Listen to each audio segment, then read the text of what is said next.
Ο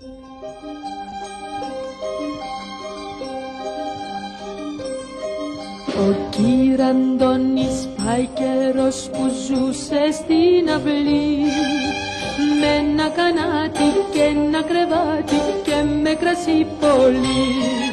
Είχε δυο μάτια γάλανάκια χτένει στα μαλλιά και ένα λουλούδι πάντα φορούσε στα ρούχα τα παλιά.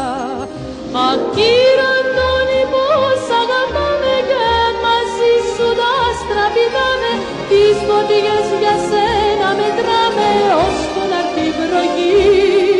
Και το τιμός σου πάντα ξεχνάμε, σαν πουλιά μαζί τριγυρνάμε, σαν παιδιά με σένα γελάμε, σαν κανείς προσευχή.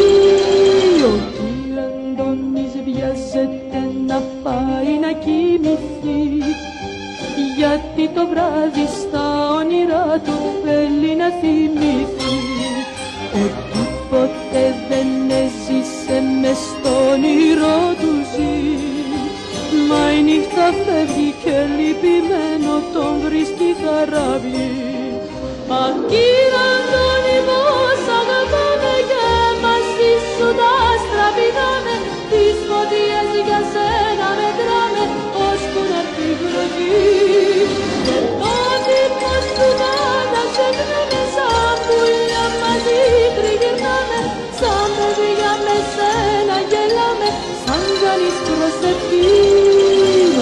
Ένα βράδυ ο κυρ' Αντώνης στρώνει να κοιμηθεί, κι όταν ξυπνά με τον καρτερά μες στην πόρτα να βρεθεί.